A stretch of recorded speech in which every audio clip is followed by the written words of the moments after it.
Hello दोस्तों, subscribe we are economics channel and click on bell icon for our latest videos.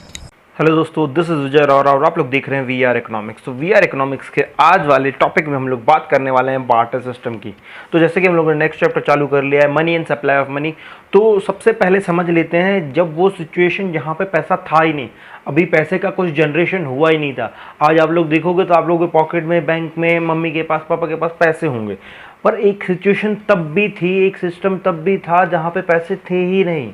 जहाँ पे पैसे नहीं थे तो लोग चीज़ें कैसे खरीदते थे, कैसे बेचते थे, अपनी वांट्स को सेटिस्फाई कैसे करते कंप्लीट करते थे। तो अपनी वांट्स को सेटिस्फाई किस तरीके से करते थे, है ना। इसी तरीके से कई सारी सिचुएशन जहाँ पे हमें आज अगर देखें तो हर पॉइंट पे पैसे की ज़रूरत पड़ती है।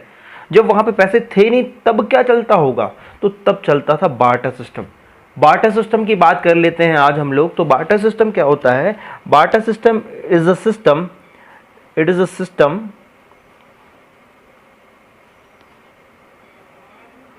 a system where goods were exchanged for goods। कि बार्टर सिस्टम एक ऐसा सिस्टम होता है, goods were exchange for goods, कि आज तो हमारे पास पैसा है तो हमें ये पेन चाहिए थी, हमने कुछ नहीं किया, गए दुकानदार के पास, स्टेशनरी वाले के पास, हमने उसको पूछा अंकल कितने की पेन है, और उसको पैसे दे दिए और पेन ले ली। But what about that situation जहां पे पैसे है ही नहीं, इकोनॉमी में पैसे होते ही नहीं है, लोगों को पता ही नहीं कि पैसा क्या होता है ना। तो उस समय पे क्या था कि हम लोग क्या चल करते थे, goods were exchange for goods, कि जो हमारे पास गुड्स रहती थी, जो सामने वाले के पास गुड्स रहती थी, हम लोग एक्सचेंज कर लेते। लेट्स टेक एन एग्जांपल कि ये वाली पेन सामने वाले के पास थी और ये वाली पेन मेरे पास थी। मेरे को उसकी पेन अच्छी लग रही थी, उसको मेरी पेन अच्छी लग रही थी। तो हम लोगों ने क्या किया कि हम लोगों ने बातचीत ऐसे की कि ऐसा कर लेते हैं कि तुम हमारी पेन चला लो, हम तुम्हारी पेन चला लेंगे। तो इसको बोलते हैं बार्टर सिस्टम। पर वहां पे पेन का तो इतना ज्यादा जरूरत थी नहीं। बार्टर सिस्टम की बात करें तो बार्टर सिस्टम आज से सैकड़ों साल पहले चलता था, आज नहीं चलता बार्टर सिस्टम, ठीक है। तो वहां पे सैकड़ों साल पहले चलता था, तो वहां ना पेन की जरूरत ना किसी चीज की जरूरत। तो वहां पे तो मेन चीज की जरूरत क्या थी इंडिया में अगर देखा जाए तो खाने की जरूरत थी। तो खाने की जरूरत थी तो वहां पे किस तरीके से अपनी वांट्स को सेटिस्फाई करते थे। Let us take an example कि वहां पे अगर मेरे पास बात करें तो मैं भी किसान हूं, सामने वाला भी किसान है।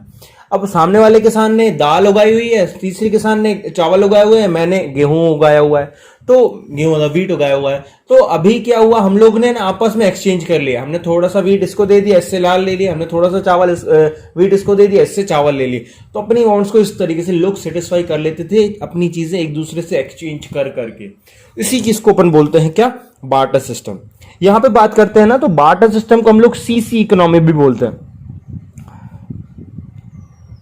क्या बोलते हैं? CC economy. सीसी इकोनॉमी क्या होती है? वेयर सीसी इकोनॉमी, या फिर बोले सीधा सिंपल बोले तो इसको कमोडिटी इकोनॉमी बोलते हैं। कमोडिटी इकोनॉमी, ये बताया ना अभी मैंने, जो गुड्स और एक्सचेंज फॉर गुड्स, तो यहाँ पे कमोडिटीज और एक्सचेंज फॉर कमोडिटीज को लोग बोलते हैं क्या, बार्टर सिस्टम या फिर सीसी इकोनॉमी। तो ये तो हमने बार्टर सिस्टम समझ लिया। अब बार्टर सिस्टम इतना ही बढ़िया था जैसे सर ने बताया, तो चला क्यों नहीं, रिलायबल क्यों नहीं था, लंबे समय तक क्यों नहीं चला, आज तक क्यों नहीं चल रहा है? क्योंकि उसमें कई सारी कमियां थी। बार्टर सिस्टम कहीं से कहीं तक अच्छा नहीं था, कि कई सारी उसमें कमियां थी, जिसकी वजह से हम लोगों को अलग करना पड़ा बार्टर सिस्टम, और दिमाग लगाना पड़ा कि एक कोई ऐसी चीज बनानी चाहिए हम लोगों को कि जो दुनिया में कॉमनली चले। तब हम लोगों ने बनाया था पैसा एक ऐसी चीज होती है, money is the thing which is commonly accepted by anyone. कि आप ये पेन दे के बोलो कि यार ये वाली पेन ले लो हमसे और हमें 1 किलो चावल दे दो या फिर कुछ भी दे दो, है ना, तो वो नहीं देगा। पर अगर तुमने यहीं पे 50 रुपए रख दिए तो तुमने बोला आप 1 किलो चावल दे दो, तो पक्का दे देगा वो। समझ में आया? तो यहाँ पे बात कर, मुझे नहीं पता चावल की प्राइस क्या है, आप लोग देख लेना जाके, it is just an example. तो यहाँ पे क्या बात कर रहे हैं हम लोग कि पहले ये सिस्टम चलता था, आज बिल्कुल भी नहीं चलता। पहले इस सिस्टम में बहुत सारी दिक्कतें थी, जिसकी वजह से इसको हमने लात मार के भगा दिया और उसकी जगह पे लेके आ गया क्या, पैसे। तो अब हम लोग बात करते हैं ऐसी कौन सी दिक्कतें थी इसमें कि इसको हम लोगों को अलग करना पड़ा। तो हम लोग बात कर रहे हैं ड्रॉबैक्स ऑफ बार्टर सिस्टम की। कि ऐसी कौन सी दिक्कतें थी बार्टर सिस्टम के अंदर जिसकी वजह से हम लोगों को बार्टर सिस्टम को भगाना पड़ा। तो सबसे पहली जो दिक्कत है ना बार्टर सिस्टम की, वो बहुत ही कॉम्प्लिकेटेड दिक्कत है जिसको अपन बोलते हैं difficulty of double coincidence of bonds. Difficulty of double coincidence of bonds कि अगर हम लोग बात कर रहे हैं कि एक दूसरे की चीज एक्सचेंज करने की, भाई ये वाली पेन तू ले ले और ये वाली पेन मुझे दे दे, है ना, इस तरीके से हम पेन एक्सचेंज करने की बात कर रहे हैं। तो तब तो ऐसा था कि बहुत ही कम वैरायटी में गुड्स थी, तब तो ऐसा था कि बहुत ही कम वैरायटी में गुड्स थी कि हमारे पास है ही नहीं, हमारे पास चावल है, तुम्हारे पास गेहूं है, तुम्हारे पास कपड़े हैं, हमारे पास गेहूं है ना, इस तरीके से हम लोगों ने थोड़ी थोड़ी चीजें एक्सचेंज कर ली। पर आज की बात देखें, आज हम लोग बार्टर सिस्टम क्यों नहीं चलाते हैं? क्योंकि आज हम लोग पैसे क्यों चलाते हैं? क्योंकि आज ना देखें तो वैरायटीज ऑफ गुड्स है, 1000 में लैक्स में वैरायटीज ऑफ गुड्स है। अब हम तुम्हें क्या चीज देंगे जो तुम हमें क्या चीज दोगे? कि यहां पे सबसे मोस्ट इंपॉर्टेंट क्या होता है बार्टर सिस्टम के अंदर कि हम लोगों को ना एक दूसरे की वांट्स को सेटिस्फाई करने के लिए उतना कोइंसिडेंस मिलना चाहिए कि एक टी शर्ट हमारे पास है, एक टी शर्ट तुम्हारे पास है। अब हम लोगों का, अब हमें तो तुम्हारी वाली टी शर्ट पसंद आ रही है तो हम तो तुमसे खरीदने के लिए वो तैयार है, पर तुम्हें ना हमारी वाली टी शर्ट पसंद नहीं आ रही, तुम्हें हमारी वाली टी शर्ट नहीं पसंद आ रही, तो हम क्या करेंगे यार? तो हमने तुमसे पूछा भैया तुमको क्या चाहिए, तुम ऐसा कुछ बता दो। तो कहने लगा कि यार मेरे को तो ना वो वाला जीन्स चाहिए। अब वो वाला जीन्स तो तीसरे बंदे के पास है, तो मैं तीसरे बंदे के पास गया, यार तू मेरी वाली टी शर्ट ले ले और तुम ये मेरे को जीन्स दे दो, तो मैं जीन्स उसको दूंगा, तो मैं उससे वो वाली टी शर्ट ले लूंगा।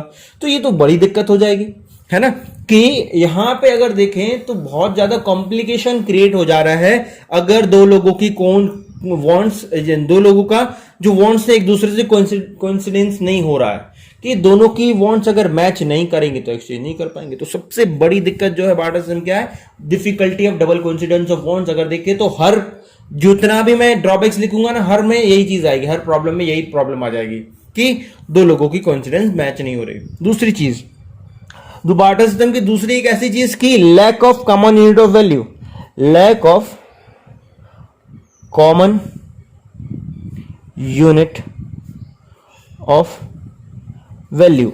आज अगर बात करें तो एक कार की बात करते हैं तो 5 लाख रुपए की आ जाएगी, ठीक है।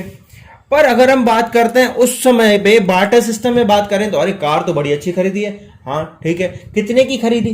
तो अभी तो मैंने बता दिया 5 लाख रुपए की। बट व्हाट इफ हमारे पास पैसा ही नहीं है, इकोनॉमी में पैसा ही नहीं है, कैसे बताऊंगा कि मैंने छोटी छोटी 3 4 5 मोटरसाइकिल्स दे दी, 5 6 मोटरसाइकिल्स दे दी, तब मैं एक कार लेके आ गया। तो मैं कैसे एक्सप्लेन करूंगा? मेरे पास उसको वर्ड्स नहीं है एक्सप्लेन करने के लिए कि भैया मैंने कितने की कार खरीदी या फिर कितने के कपड़े खरीदे। आज मेरे पास वर्ड्स नहीं है एक्सप्लेन करने के लिए, अगर हमारे पास पैसा नहीं है तो जब बार्टर सिस्टम चलता था तो किसी भी चीज की पर्टिकुलर वैल्यू होती ही नहीं थी। Evolution of the money is offered common unit of value and therefore a system of accounting, कि वहां पे बार्टर सिस्टम था तो पैसे नहीं थे तो अकाउंटिंग भी नहीं होता था, चीजें गिनी भी नहीं जाती थी। तो अल्टीमेटली बार्टर सिस्टम देखा जाए तो ये दोनों बड़ी प्रॉब्लम्स थी बार्टर सिस्टम के अंदर। बात करते हैं तीसरी प्रॉब्लम की, जो कि है lack of future payments. Lack of future payments. Future payments को अगर बताऊं तो मैं कॉन्ट्रेक्चुअल पेमेंट्स ही बोलते हैं, कॉन्ट्रेक्चुअल पेमेंट्स।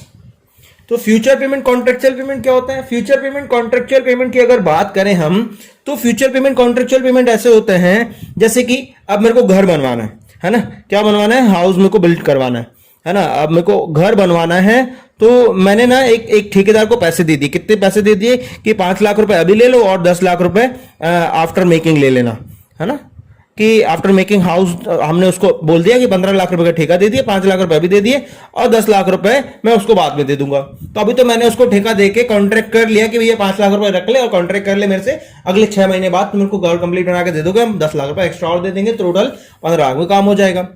पर बात करते हैं जब बार्टर सिस्टम चल रहा है तो मैं क्या दूंगा उसको?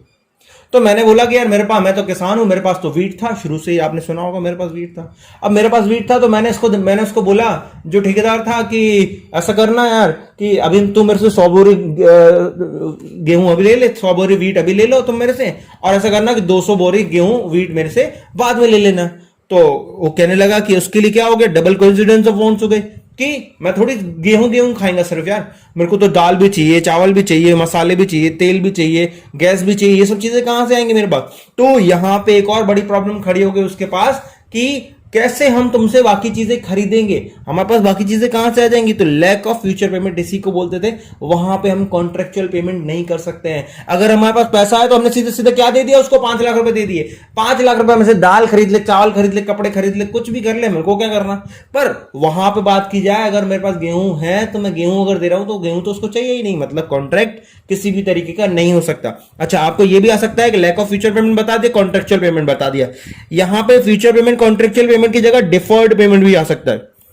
डिफर्ड पेमेंट्स, ये तीनों का मतलब सेम ही है, DEFFERED, डिफर्ड पेमेंट्स, ठीक है ना। तो ये भी चीज आपको समझनी है। फिर यहां पे चौथी चीज की बात करते हैं तो ये कौन सी चीज रहती है कि lack of system of storage. Lack of storage कि यहां पे बात की जाए तो हमने बता दिया, हमने क्या बना लिया था, वीट बना लिया था। वीट कितने बोरी बना लिया था कि 100 या फिर 1000 केजीज वीट बना लिया था मैंने, है ना। 1000 भी नहीं, 10,000 केजीज वीट बना दिया था। एक बोरी अगर 100 किलो के, तो हमारे पास टोटल कितने सैक्स ऑफ वीट है, 100 सैक्स है, मतलब 1000 केजी वीट इन 100 सैक्स, SCC केस, है ना। तो हमारे पास 100 बोरियां हैं गेहूं की, 100 बोरियां हैं गेहूं की। तो मैं को क्या करना है, मेरे को एक्सचेंज कर करके अपना ट्रांजैक्शन करना है और चीजें दूसरे लोगों से खरीद के आ गए और खाना खाना है। खाना खाने के अलावा मेरे पास और कुछ काम भी नहीं है। तो अब है क्या, मेरे पास 100 बोरी गेहूं है, 100 बोरी गेहूं मैंने एक जगह पे जाके रख दी। अब मैं जैसे जैसे उसको यूज करता जा रहा हूं कंटिन्यूसली, एक 2 बोरी में निकालता जा रहा हूं। अब जैसे साल भर बीत गया, साल भर बीतने में ना करीब मेरे पास सिर्फ 60 बोरी यूज हो पाई, है ना। 60 बोरी यूज हो पाई तो अल्टीमेटली 40 बोरी अभी भी मेरे पास रखी हुई है गेहूं की, 40 सैक्स ऑफ वीट अभी भी मेरे पास रखे हुए हैं। तो अब मैंने 10 और जैसे बोरी निकाले तो पीछे का 30 बोरी देखा तो पूरा सड़ गया था, रखा रखा खराब हो गया था। अब वीट है भाई, रखी रहेगी तो खराब हो जाएगी। वहां पे थोड़ी उस समय पे कोल्ड स्टोरेज भी था तो नहीं यार, बढ़िया रहेगा हमारे लिए चीजें रखना, है ना। तो अल्टीमेटली हुआ क्या कि मेरी रखी चीज वहां पे खराब हो गई, रखी चीज खराब हो गई तो वहां पे हो गया नुकसान। मतलब कि उस समय पे हमारे पास स्टोरेज करने की भी पर्टिकुलर जगह नहीं थी कि हम चीजों को स्टोर करके रख पाए। पर आज बात करते हैं, आज अगर मेरे पास अगर 100 बोरी गेहूं आ गया, 100 बोरी मेरे पास गेहूं आ गया, तो मैंने क्या किया, उठाया 100 बोरी गेहूं और मार्केट में जाके बेच दिया। मेरे पास क्या आ गए, बहुत सारे पैसे। अब मेरे पास बहुत सारे पैसे आ गए तो मैंने पैसे जाके उठा के रख दिए कहां, अकाउंट में। अब बैंक भले जल भी जाती है ना तो मेरे अकाउंट के पैसे जो हैं सेफ हैं किसी भी हर तरीके से, है ना। मैं वो इवन वो वाले पैसे मैं कभी भी निकाल सकता हूं, कभी भी उन पैसों को यूज कर सकता हूं। तो यहां पे बात करते हैं लास्ट चीज जो हो जाता है ड्रॉबैक ऑफ बार्टर सिस्टम के अंदर, लैक ऑफ ट्रांसफर। कि यहां पे ऐसा भी दिमाग नहीं लगा सकते ना कि यार मेरे पास 100 बोरी गेहूं है, 100 सैक्स हैं गेहूं के, तो हमने दिमाग लगाया कि 50 भेज देते हैं, 50 सैक्स भेज देते हैं किसको, है ना, भैया को, है ना, भैया को भेज देते हैं। भैया कहाँ रहते हैं, इंदौर में, है ना, इंदौर में, है ना। तो भैया इंदौर में रहते हैं। मैंने ना भैया को सोचा कि यार भैया को भेज देता हूं। अब भैया को भेज देता हूं तो लेके कौन जाएगा, ट्रांसफर मैं कर तो रहा हूं पर लेके कौन जाएगा, और ट्रांसफर कर रहा हूं लेके कौन जाएगा। तो मैंने ना एक किससे बात करी है, बुलक्कट वाले से बात कर लिया, है ना, बुलक्कट वाले से बात कर लिया कि भैया तू ये अपने ना जो बैलगाड़ी है उसमें लेके जाना। वो कहने लगा लेके तो जाऊंगा पर मुझे क्या दोगे। मैंने कहा यार ये 50 बोरी गेहूं ले जा रहा है, 10 बोरी तू ले लेना, 40 मेरे को भैया को दे देना। फिर वो कहने लगा कि डबल कॉन्फिडेंस ऑफ वांट्स फिर से आ गई कि मैं क्या करूंगा गेहूं का, यार मेरे पास तो दाल चावल सब्जी रोटी ये सब भी चाहिए, इतनी सारी चीजें चाहिए, तो ये सब चीजें कहां से आएंगी मेरे पास। तो फिर से वो नहीं गया क्योंकि डबल कॉन्फिडेंस ऑफ वांट्स होती है। मतलब कि यहां पे आपके पास गुड्स ट्रांसफर करने के लिए भी सही साधन नहीं है कि आप ट्रांसफर कर लो जाके, या तो मैं खुद जाऊंगा तो मेरे को समस्या बहुत ज्यादा है ना। तो यहाँ पे पढ़ाएगा कौन आप लोगों को, मैं अगर चला जाऊंगा तो। यहाँ पे बात करते हैं लैक ऑफ ट्रांसफर की, तो ट्रांसफर नहीं कर सकते। पर अगर यहीं पे पैसा आ गया तो कुछ नहीं, मेरे अकाउंट में पैसा डाला था, अभी मैंने पैसा अकाउंट में डाल दिया था, अभी मैंने क्या किया, एक क्लिक किया, इधर से पैसा चला गया भैया के अकाउंट में, भैया के अकाउंट में पैसा चला गया, उनने वहां से पैसा निकाला और वहां से गेहूं खरीद लिया। सीधी सी बात, सिंपल हो गया, है ना। तो यहाँ पे लैक ऑफ ट्रांसफर भी बहुत ज्यादा डिफिकल्ट बात, ट्रांसफर करना भी दिक्कत वाली बात है, स्टोर करना भी दिक्कत वाली बात है, कॉन्ट्रैक्ट भी नहीं कर सकते, किसी पर्टिकुलर चीज की वैल्यू भी नहीं बता सकते, और दो लोगों की कोइंसिडेंस तो मैच हो ही नहीं रही है। देखा आपने यहाँ पे फ्यूचर पेमेंट में भी देखा, ट्रांसफर में भी देखा। तो यहाँ पे ये सब 5 दिक्कतें थी जिसकी वजह से बार्टर सिस्टम बिल्कुल भी सक्सेस नहीं था। उसके बाद लोगों ने एवोल्यूशन कर दिया किसका, पैसे का, और पैसा मार्केट में एकदम से रोल होने लगा और आज तक चल रहा है। सो thank you so much girls and guys for this video. इसके अगले वाले वीडियो में देखेंगे हम लोग मनी के बारे में बात करेंगे कि पैसा क्या होता है, पैसे के टाइप्स क्या होते हैं, किस किस तरीके का पैसा अभी इकोनॉमी में चल रहा है, कहां कहां से पैसे का शुरुआत हुआ था। अच्छा, इस वीडियो से, इकोनॉमिक्स से, किसी भी तरीके से वीडियो से आपको किसी भी तरीके का कोई डाउट है तो आप इधर व्हाट्सएप कर सकते हैं इस नंबर पे, या फिर नीचे कमेंट बॉक्स में कमेंट कर सकते हैं। So thank you so much girls and guys for this video. Bye bye.